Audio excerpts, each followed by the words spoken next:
Bíblia, estudo bíblico online. Seja muito bem-vinda à aula número 18. Vamos estudar o profeta Daniel. Estamos no capítulo 7. Esta série está sendo realmente maravilhosa. Hoje é dia 2 de dezembro de 2025. Vamos então abrir a nossa Bíblia no capítulo 7, mas antes vamos falar com o Senhor da Bíblia para começarmos essa nossa aula de hoje. Pai eterno, nós te agradecemos porque tu és um Deus soberano, o Senhor está assentado no trono, regendo e governando todas as coisas. Agradecemos pelo teu amor, pelo teu cuidado, pela tua palavra que agora vamos estudar, que é uma carta de amor e os seus planos para as nossas vidas, para o futuro, está registrada nela. Abra agora, Senhor Deus, o nosso entendimento, as portas do nosso coração, para que a sua palavra entre e realize, Senhor Deus, o efeito de entendermos, compreendermos. Assim como Daniel, neste capítulo 7, pediu entendimento, ele gostaria de saber acerca desta revelação que ele recebeu, vinda do Senhor. Tal como Daniel, nós estamos aqui nesta noite, Senhor, suplicando a sua orientação, que o Senhor nos abra os olhos, que o Senhor nos revele a nós, através da sua palavra e os seus ensinamentos para vivermos nos dias de hoje. Vivemos em tempos difíceis, mas o crente no Senhor Jesus Cristo deve viver nesse tempo presente, descansando nas promessas do Senhor. E deste modo pedimos que o Senhor nos auxilie, que seu Santo Espírito tenha total liberdade para nos conduzir a este ensinamento tão rico, tão tremendo do profeta Daniel, falando sobre o futuro das nações e o fim dos tempos. Obrigada, Senhor, por tudo que tens feito até aqui e por cada vida, por cada uma que chegou e por aquelas que ainda vão ouvir posteriormente depois desse estudo. Que esse estudo seja uma bênção para as suas vidas e que possa abrir o entendimento. Tudo para a honra e glória do nosso Senhor Jesus Cristo, a quem oramos e agradecemos. Amém. Muito bem, estamos estudando o capítulo 7 de Daniel e com esse livro entramos na segunda grande divisão. Essa segunda parte vai consistir numa série de visões dadas a Daniel e todas elas interpretadas pelo próprio Deus. Então, Daniel, ele viu essas visões no capítulo 7, vamos fazer um exercício juntas. Então, o capítulo 7 começa aqui as revelações da profecia que Daniel recebeu. Então, a parte profética. Quando nós lemos no versículo 1, vamos ler juntas? No primeiro ano de Belsazar, rei da Babilônia, Daniel teve um sonho.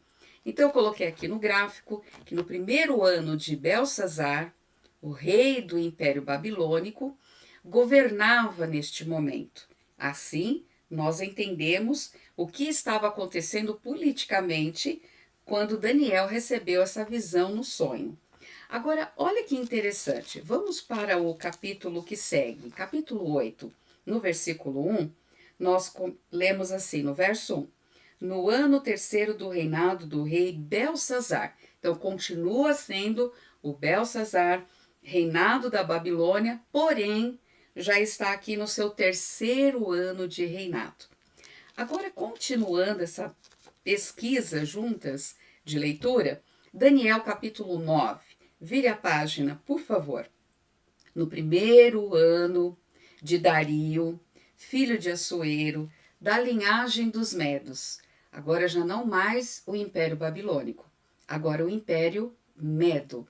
E quem que estava governando, quem reinava, era Dario, e esse era o seu primeiro ano. No capítulo 10, nós vemos também, no terceiro ano, agora é o rei Ciro. E Ciro era o rei da onde? da Pérsia, e veio revelada a palavra a Daniel. No capítulo 11, eu, pois, no primeiro ano de Dario, o Medo.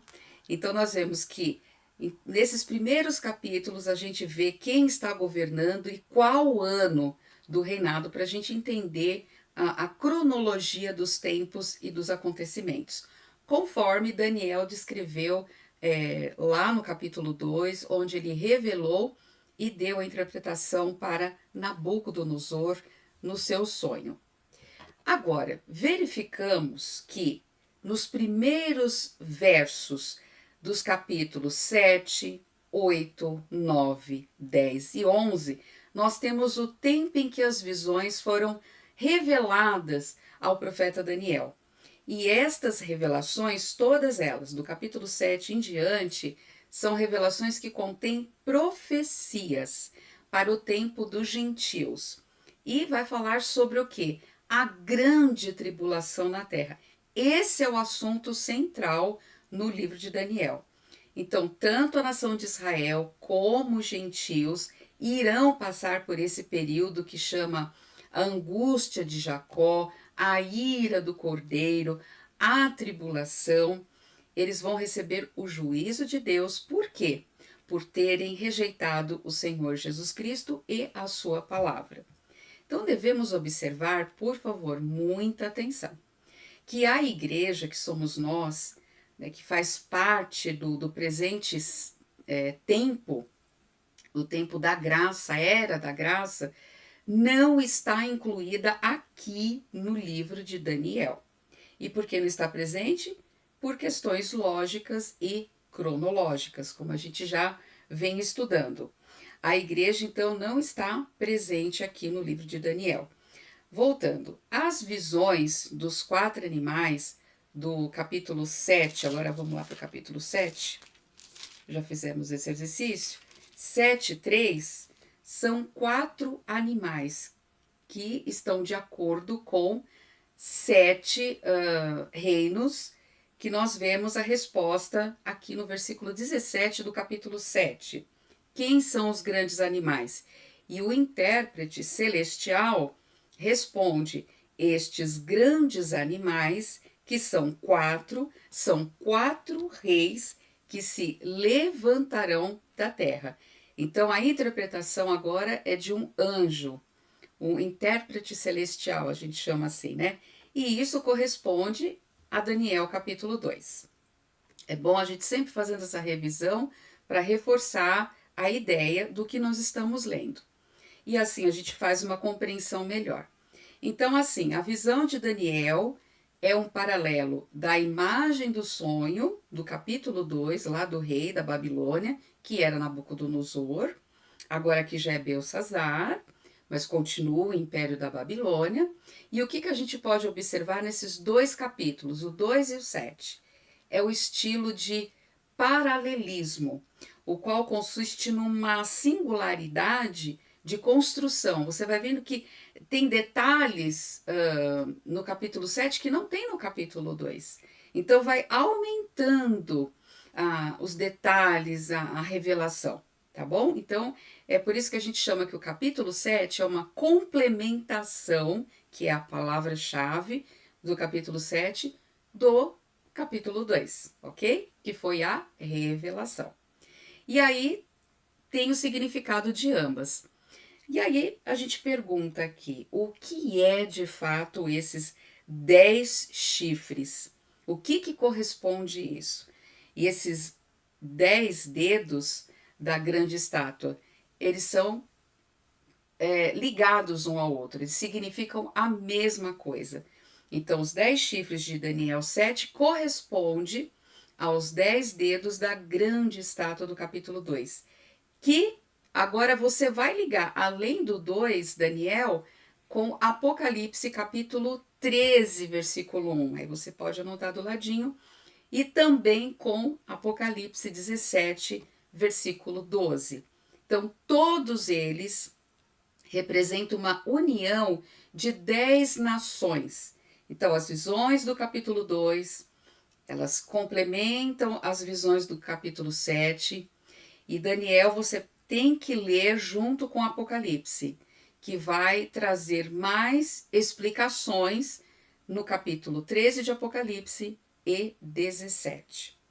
Então, o capítulo 7 é a visão de Deus, que ele vê os impérios dos gentios como animais em seu caráter, todos eles selvagens, e o ponto de vista de Deus acerca do tempo dos gentios. Então, está mostrando o quê? O governo humano aqui na Terra, brutal e terrível. E haverá, capítulo 7 mostra que haverá um fim para todos esses reinos terrestres. Quando acontecer isso? Quando o Senhor Jesus Cristo voltar pela segunda vez na Terra e assim vai instaurar o seu reino eterno na Terra. Então, o reino universal e a legítima soberania de Cristo, o Senhor Jesus Cristo, o Messias de Israel, será claramente vista por todos os povos, línguas, nações, todos, como dizem em Filipenses, todo joelho se dobrará, toda língua confessará que Jesus Cristo é o Senhor. Daniel 7:1, voltando aqui no versinho, ele teve um sonho. Então, apesar de Daniel estar numa idade bem avançada, ele escreve o seu sonho e visões. E aí a gente vê a importância, né, de nós anotarmos, registrarmos as coisas que você ouve, as coisas que Deus te fala, às vezes uma frase, um versículo bíblico que está correlacionado a algum acontecimento no seu dia a dia. É bom você ter em mãos um caderno, uma caneta e registrar, anotar na Bíblia, porque o lápis, quando nós anotamos na Bíblia, passa a ser os nossos olhos. Quando você voltar para este capítulo, você vai entender que ele está relacionado com o capítulo 2, Apocalipse 13, que não fala do tempo da igreja, que está falando do período da grande tribulação, que é juízo, mas o Senhor Jesus Cristo virá.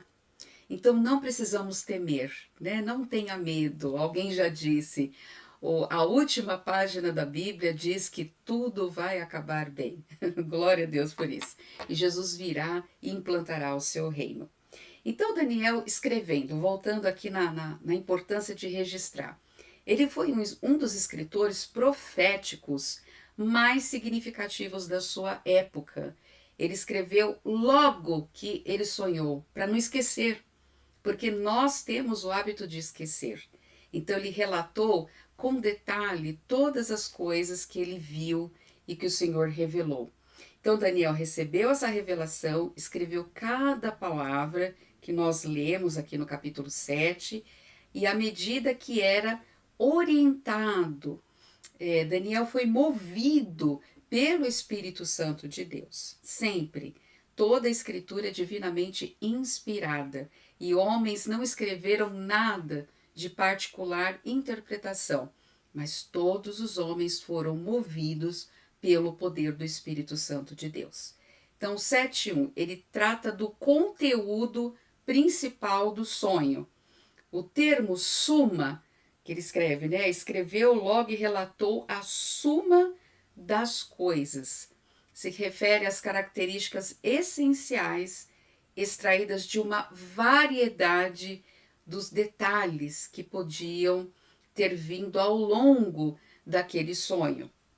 Então, há uma lista de coisas para a gente considerar aqui, né? Nós vimos os ventos que agitam o grande mar, no versículo 2. Então, nós vemos mar, essa expressão mar na Bíblia. Depois você pode pesquisar Números 34, versos 6 a 7, Josué capítulo 1, capítulo 9, 11, 12, 47, são expressões mar na Bíblia. Ezequiel 47, Ezequiel 48. Então nós vemos muito essa palavra na Bíblia. E outras referências, tá bom? Eu coloquei só algumas. Os 4 impérios chegaram à costa do mar Mediterrâneo, que fica ao leste do Mediterrâneo, que está na região da Palestina. Nesta região, nós entendemos que é o centro geográfico da Terra e o centro das atividades de Deus para com a nação de Israel e com as nações gentílicas também. E isso tudo antes da segunda vinda do Senhor Jesus Cristo aqui na Terra. Então, simbolicamente, o mar representa os poderes dos gentios que são hostis a Deus e a Israel. Então, tem referências em Isaías capítulo 8, capítulo 17, 57, profeta Jeremias 46, 47 e o último livro da Bíblia, Apocalipse 13 e 17. Estas, então, são razões de que esses 4 animais que se levantam desses povos gentílicos conturbam toda a terra. Ou seja, estes impérios surgem de 4 nações e as nações não conheceram nada além de discórdias ao seu início, desde o seu início, né? E também a sua falta de paz, como tem crescido ao longo de séculos. Este estado de conturbação do mundo, de todos os povos, dá origem ao conflito entre as nações, em que as potências mundiais se levantam para derrotar umas às outras. Batalha, guerra, poder. Mas qual que é então a falta de paz em nossa sociedade? O que significa aqui esses 4 ventos do céu no versículo 2 de Daniel 7? Então, os ventos, eles são interpretados como um poder divino. Então, a falta de paz, de felicidade das nações são atribuídas diretamente de Deus. E se os 4 ventos simbolizam esse embate entre as forças celestiais e satânicas, a confusão entre as nações e os conflitos também são atribuídos a Deus. Agora, o que é o último livro da Bíblia, Apocalipse? Ele esclarece a passagem de Daniel, capítulo 7. Capítulo 7, existe os 4 ventos que ferem Apocalipse, capítulo 7, gente, desculpa. Ele também fala dos 4 ventos, assim como Daniel 7, e esses ventos ferem os eleitos de Deus durante o período da tribulação na terra. E, no entanto, quando a gente chega em Apocalipse 7, existem 4 anjos, 4 ventos. E esses 4 anjos detêm os ventos, até que os servos do Senhor, ou seja, salvos que estarão no período da tribulação, sejam selados em suas testas. Então, eles também terão uma marca na testa. Pertencem ao Senhor, ao Deus Altíssimo. Pelo contexto, nós vemos que o poder divino, em Daniel 7, detém uma força maligna que tenta prejudicar o povo de Deus. Então lembra que a maior batalha travada no mundo não é entre as pessoas, mas é entre Deus e Satanás. Porque Satanás sabe que o tempo dele é um período limitado, ele só está esperando a igreja ser arrebatada, aí então ele vai agir, ele vai entrar em cena, porque o que detém hoje as atividades do anticristo é o Espírito Santo de Deus, né? O apóstolo Paulo fala isso nas suas cartas. Então, voltando aqui, qualquer turbulência, voltando aqui no contexto, o mar em Daniel é causada por uma força externa. Então, no mar a gente tem o quê? Uma turbulência, nós temos uma erupção vulcânica, um vento forte, um terremoto, e assim, da mesma forma, acontece com as nações. Elas são agitadas por uma influência satânica. E Satanás é chamado de príncipe da potestade do ar. Isso está em Efésios, capítulo 2, versículo 2.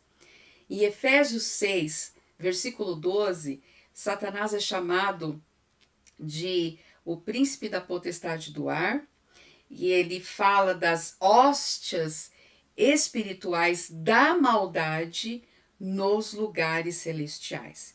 Então, fala que nós não travamos uma luta entre carne e sangue, mas sim com as hóstias espirituais da maldade nos lugares celestiais. E voltando, Apocalipse 7, 1 vai falar dos ventos, e esses 4 ventos são chamados 4 ventos da terra. Então, tudo está ligado, Daniel 7 e Apocalipse 7, 13, 17. Devemos lembrar, mais uma vez, que o período da tribulação, a igreja não estará na terra. O homem do pecado, vamos falar sobre o homem do pecado, que é Satanás, o diabo, ele estará no controle. Nesta era que nós vivemos, o Espírito Santo está imobilizando, ele detém as forças satânicas e assim ele evita que o anticristo apareça e tome o controle total da terra. Por favor, depois você leia 2 Tessalonicenses, capítulo 2, dos versos 6 ao 12. Agora um lembrete para nós. Não importa o que aconteça entre as nações, entre aqueles que rejeitam a Deus, aqueles que viram as costas para o Senhor, porque o Filho de Deus, o salvo, o redimido, o crente em Cristo descansa no fato de que Deus está no controle de tudo. E não há o que temer, não precisamos ter medo. O crente descansa nas promessas do Senhor.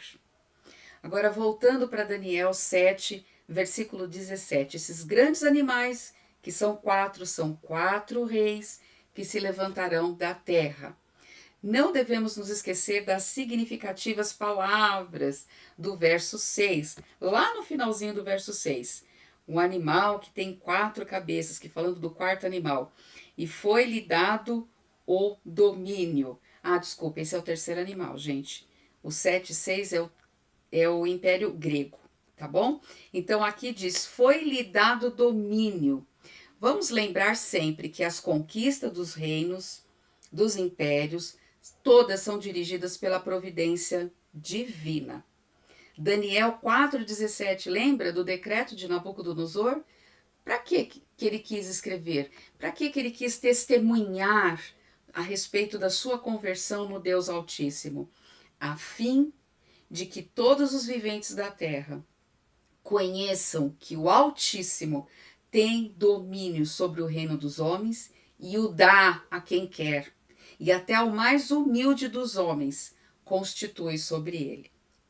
Nesse contexto, os seguintes versículos da profecia de Oséias, vamos ler, Oséias está do ladinho, Daniel, Oséias, ok?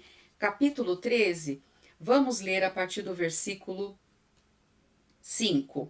Eu te conheci no deserto, na terra muito seca, verso 6. Depois eles se fartaram em uma proporção do seu pasto, estando fartos, se ensoberbeceram em seus corações e por isso esqueceram de mim. 7. Serei, pois, para eles como um leão, como um leopardo, espiarei no caminho. Como uma ursa roubada dos seus filhos, os encontrareis e romperei as teias do seu coração. Como um leão, ali os devorarei, e as feras dos campos os despedaçarão. Uau!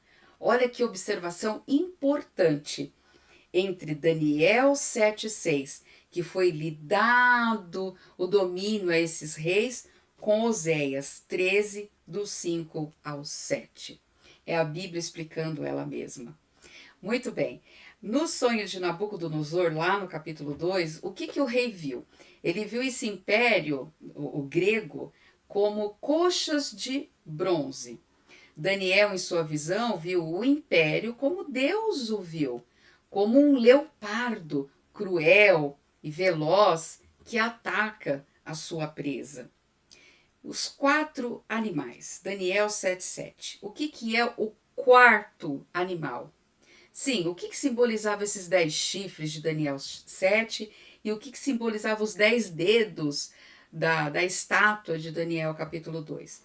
Você observa que no capítulo 7, deixa eu sair de Osés e voltar para o 7, Daniel passa rapidamente por 3 animais, né? O leão, o urso e o leopardo. Mas quando chega no quarto animal, esse que captou a atenção, o interesse do profeta. E ele pergunta sobre o seu significado.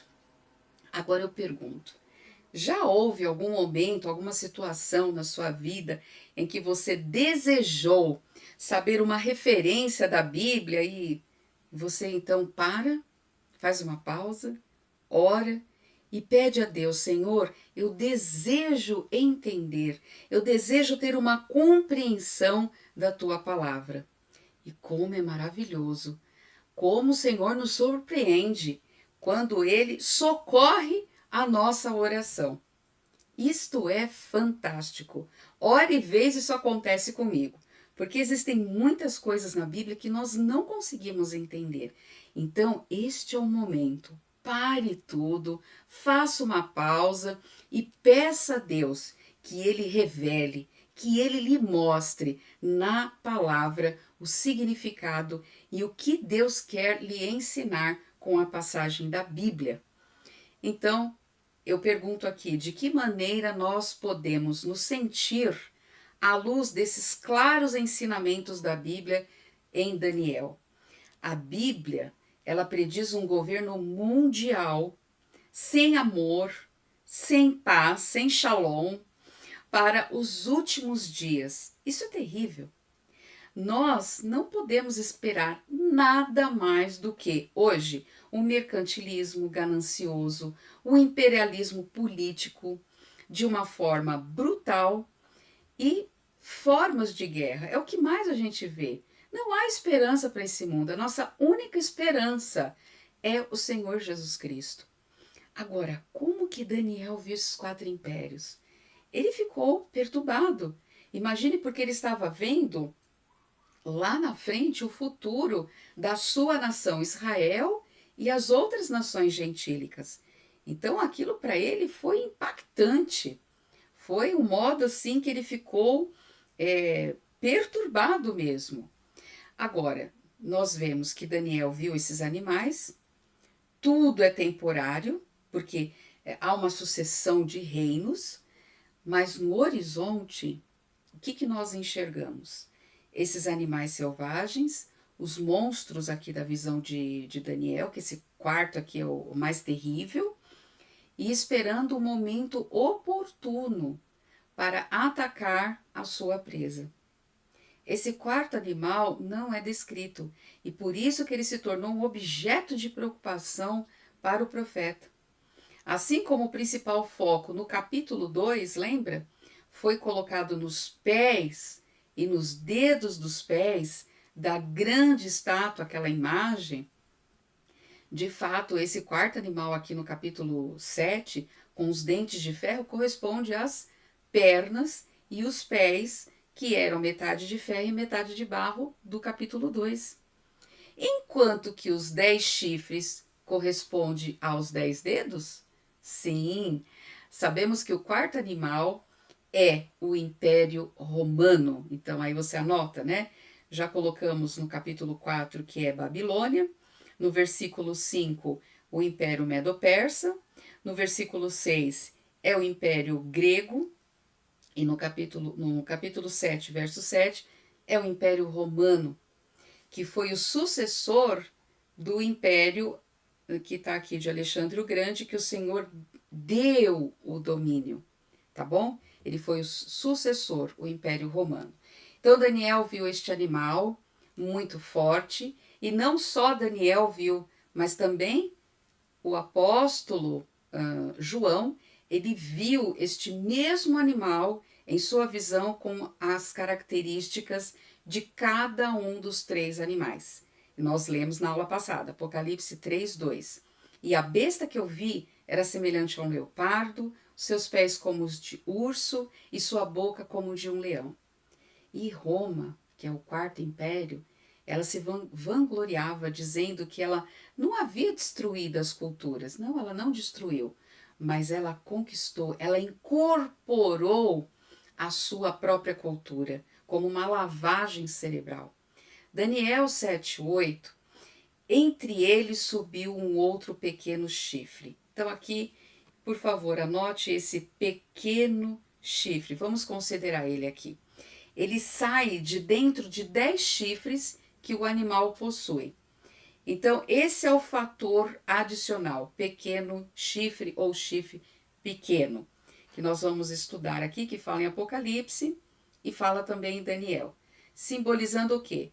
Correspondendo essa imagem aqui desse quarto império, esse indica a formação, os 10 chifres, de 10 confederações, ou seja, 10 nações, uma união que acontecerá no futuro, no período da tribulação, de 10 reinos.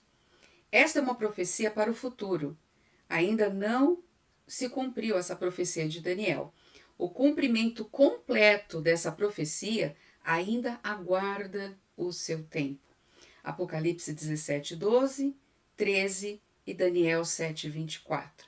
Eu estou repetindo bastante para depois vocês estudarem esses versículos, ok? Então são 10 governantes, 10 chifres, 10 reinos unidos. É isso que simboliza. Ele representa o grande político que virá no final dos tempos, precedendo a segunda vinda de Cristo na terra, no Monte Sião. 10 nações confederadas, que acontecerá um pouco antes do retorno de nosso Senhor Jesus. Agora, embora o Império Romano tenha desaparecido do cenário, ele continua a impactar a nossa história mundial, através da sua filosofia, o seu sistema jurídico. Verdade, estamos encaminhando para isso. Haverá um impacto dramático antes do retorno de Cristo, tá? Então o inimigo está se preparando para isso. A destruição do Império Romano é o prelúdio da segunda vinda de Cristo. Anota essa frase. Para estabelecer o seu reino. A destruição total do Império Romano é o prelúdio da segunda vinda de Cristo para estabelecer o seu reino. A visão da imagem do sonho de Nabucodonosor, você fizer uma linha do tempo, ela atravessa séculos. Começou ali no ano 605, está vindo todos esses impérios e ainda não houve a destruição. Por quê? Porque Cristo não voltou para implantar o seu reino de justiça.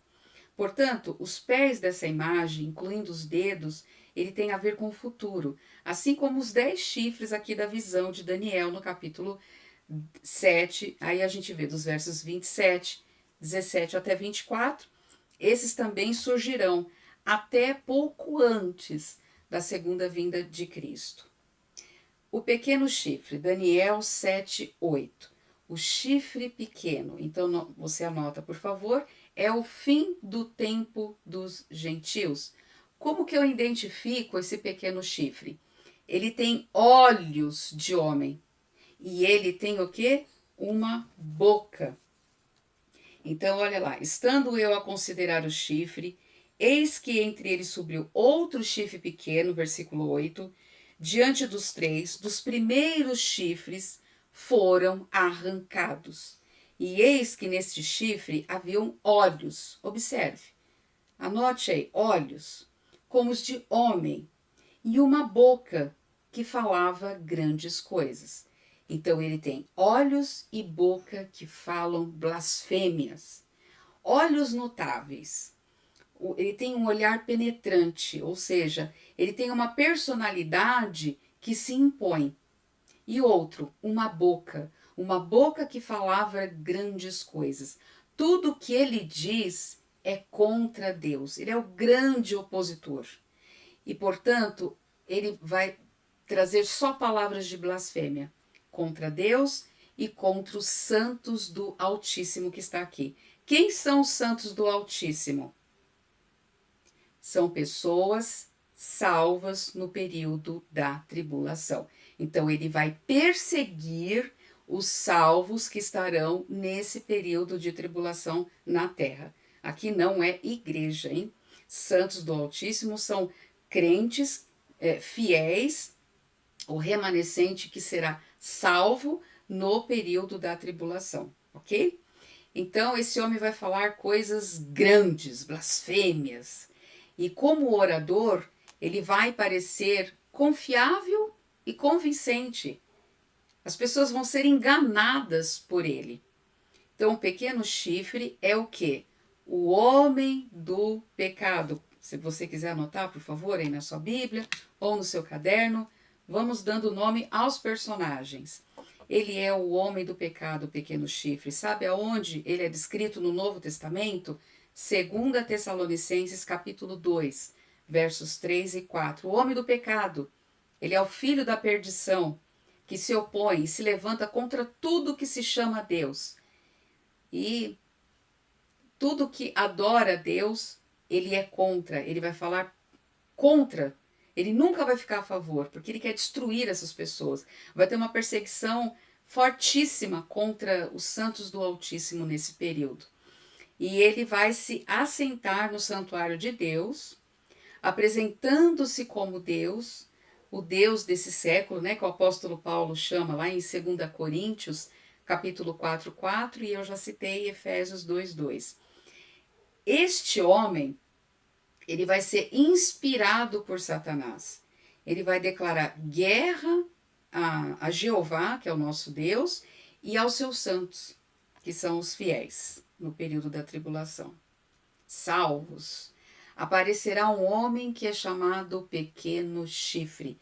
Ele possui um grande poder, ele vai exercer uma grande autoridade que vai se opor contra Deus. Então, quem é ele? O último ditador deste mundo, no tempo dos gentios, né? Se você fazer a linha, começa com Nabucodonosor, passando por todos os reinos, ele é o último.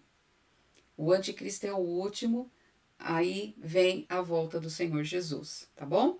Então, Apocalipse 13, capítulo 13, do 1 ao 10, vai falar da primeira besta, que vai ser um anticristo, um homem gentil, que vai ser levantado do mar. E Apocalipse 13, dos versos 11 até o 18, vai falar da segunda besta. Aí vai ser um grande líder político e religioso judeu. É um anticristo judeu. Vamos parar um pouco para orar? Pai, diante dessas tremendas informações que nós estamos ouvindo e recebendo da Tua palavra, é muito forte e precisamos pausar um pouco para poder entender a história do mundo, o futuro. Nos auxilie, Pai, nos pegue pelas Suas mãos. Somos humanos, falhos e necessitamos da Sua revelação clara, nítida, de que o Senhor Jesus Cristo está no seu trono, governando. Tu és soberano sobre os céus, a terra, o mar e tudo que existe. Obrigada, Senhor, porque somos a Tua igreja, o Teu corpo, estamos estudando as profecias que falam sobre a volta do Messias. Nos auxilie a entender e saber como agir, qual o nosso papel de igreja neste presente século. Em nome de Jesus, ilumine os nossos olhos, Pai. Nós oramos no nome do Senhor Jesus, o Messias de Israel. Amém. Daniel 7, do 9 até o 14. O que trata aqui nesses versos? Ele trata da intervenção divina. Por favor, pegue uma caneta e anote no caderninho. Daniel 7, do 1 ao 8, vamos fazer uma divisão? Trata da bestialidade, tá? Vai falar sobre as bestas feras.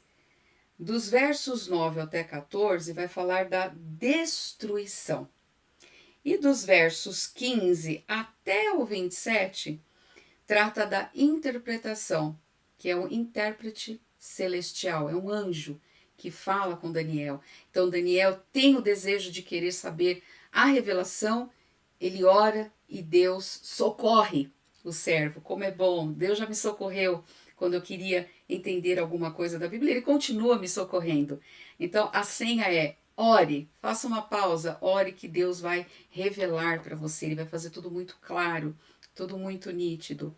Então nós vemos que do 15 até o 27, até o 28, né, que são 28 versículos, é a interpretação. Daniel é socorrido quando ele tem o desejo de conhecer o que é esse quarto animal que assustou de forma surpreendente. Aí ele diz: eu continuei olhando até que foram postos tronos, e o ancião de dia se assentou. A sua veste era branca, como a neve, o cabelo da sua cabeça como a pura lã. Que descrição, gente, desse ancião de dias. Você já descobriu quem é o ancião de dias? O seu trono, era de chamas de fogo. Grife essa palavra fogo. E as suas rodas de fogo ardente. Então a gente tem muitas palavras-chave para a gente compreender. Tronos.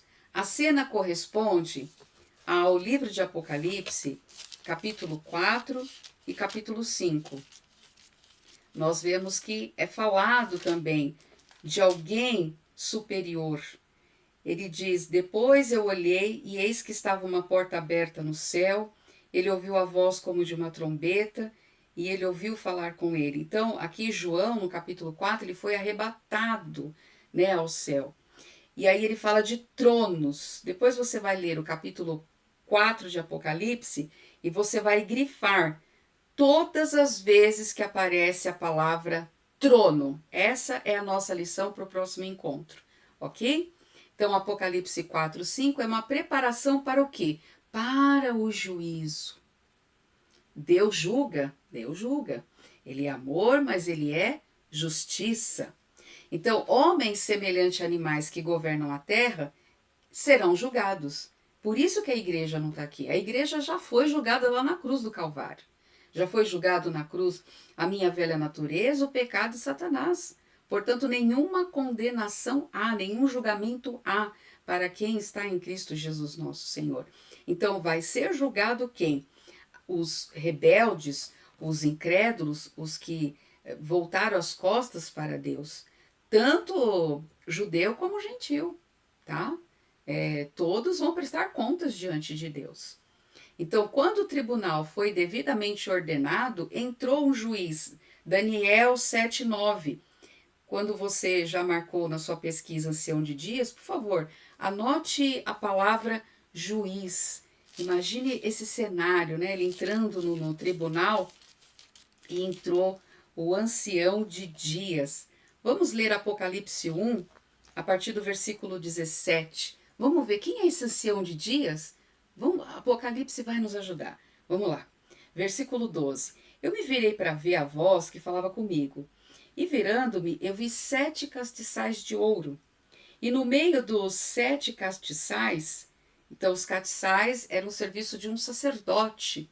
Lembra? A gente estudou muito em Malaquias sobre os sacerdotes. Então coloca aí, sacerdote. Ele viu semelhante ao filho do homem. Opa, filho do homem. Vestido até os pés de uma roupa comprida, cingida pelos peitos com um cinto de ouro. A sua cabeça, versículo 14 de Apocalipse 1, eram de cabelos branco, como a lã branca, como a neve, os seus olhos como chama de fogo, e os seus pés semelhante a um latão reluzente, como se tivessem sido refinados numa fornalha, e a sua voz como a voz de muitas águas. E ele tinha na sua destra 7 estrelas. Da sua boca saiu uma espada aguda de 2 gumes, e o seu rosto era como o sol, quando na sua força se resplandece. Imagina a glória, o brilho. Descobriu quem é essa pessoa? E eu, quando vi, eu caí aos seus pés como morto. E ele me pôs sobre mim a sua destra, dizendo: não temas. Quem é esse ancião de dias? Olha a resposta aqui. A Bíblia responde ela mesma.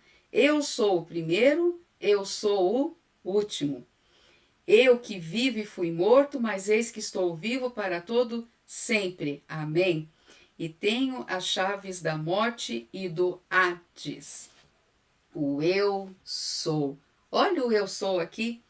Então, esse tribunal foi ordenado, o juiz entra, Daniel 7:9, ancião de dias, ele é nada mais, nada menos que o eterno Deus, o eu sou, o Criador de todas as coisas, que tem observado as atividades, tanto dos homens, quanto as atividades dos demônios, e ele está vendo tudo lá do seu trono, lá no céu, que é a sua casa, seu lar especial, né? O ancião de dias que vai tirar o domínio, ele que vai tirar esse domínio do anticristo para dá-lo ao justo e soberano da terra. Olha a divindade, gente, aqui de Deus, a saber, o Senhor Jesus Cristo. Então, o anticristo, ele não pode prosperar para sempre. Haverá uma mudança de governo. Aí sim vai ser um governo que vai satisfazer todas as nossas necessidades, as necessidades dos homens. Haverá uma mudança e essa descrição da roupa do ancião de dias, ela sugere a pureza, a justiça, e isso nos traz segurança de que o juiz fará o que é correto, o que é puro, o que é verdadeiro. Então, voltando para Daniel, saindo de Apocalipse, Daniel 7, versos 9 e 10, existe um detalhe que a gente não pode ignorar. Eu pedi para você grifar a palavra fogo. O fogo aqui representa a presença divina de juízo. Isso é juízo, gente. Fogo aqui é juízo. Então, Deuteronômio 4, 24, Hebreus 12, 29, eles se harmonizam dizendo o quê? Que o Senhor Deus é um fogo que consome. Deus é zeloso. Deus é fogo consumidor. Então, quando Jesus retornar à terra, ele vai julgar. E como ele vai fazer isso? Ele fará com uma labareda de fogo. Malaquias 3:2 fala isso, lembra? Apocalipse capítulo 6, versos 16 e 17. E aí a gente compara com 2 Tessalonicenses 1:8, falando do juízo, o julgamento.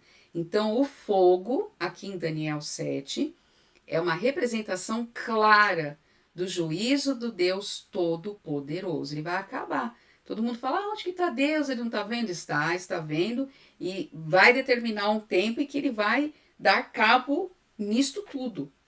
Então, Daniel continua agora aqui, 7, contemplando essa visão, toda essa cena se amplia e aquela ação aumenta, né? A adrenalina aumenta.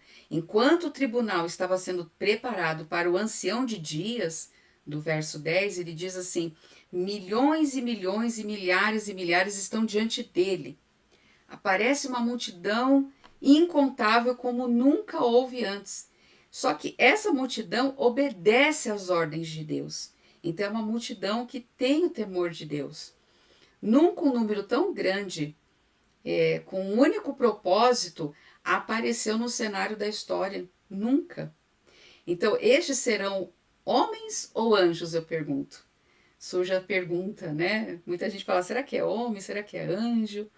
Então, em Mateus 25, dos versos 31 a 46, Apocalipse capítulo 5, vai nos mostrar, né, quem são essas pessoas. Então, pensa, no tribunal temos o juiz, temos os redimidos que assistiam, que são esses milhões e milhões e milhares, e aqueles que rejeitaram e serão julgados, ou seja, são os incrédulos, são os não salvos.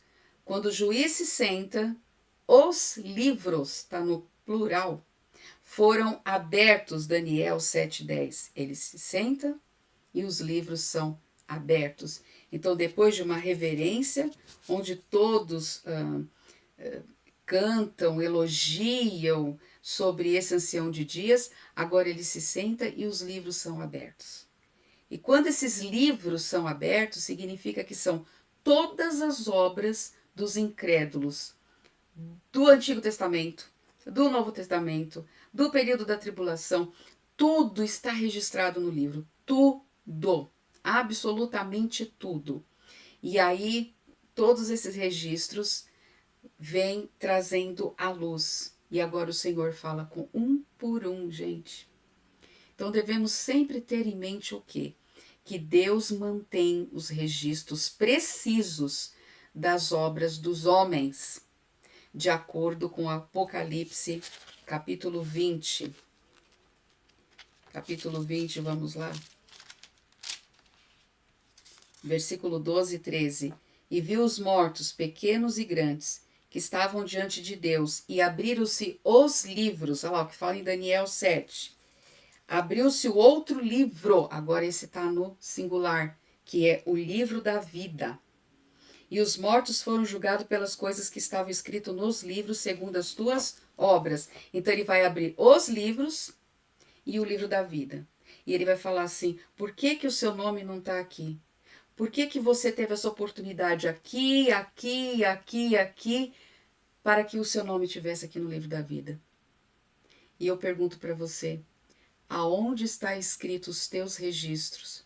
Eu espero muito que já esteja selado, registrado no livro da vida. Porque no momento em que você invoca o nome do Senhor, você é salvo, você se torna um filho de Deus e imediatamente o seu nome é escrito no livro da vida. Se você já tem o seu nome escrito no livro da vida, pode ter certeza, não temas, porque este dia que abrirá os livros dos registros e tornará a luz de todas as obras ímpias que os homens fizeram na terra em vida, você não estará neste momento. Maranata, ora vem o Senhor Jesus. Pai, muito obrigada por essa oportunidade que tivemos de ouvir a sua palavra. Obrigada, porque o nosso nome está registrado lá no livro da vida. Espero você na próxima terça-feira, se assim o Senhor Jesus Cristo não voltar para nos encontrar nos ares. Até de repente.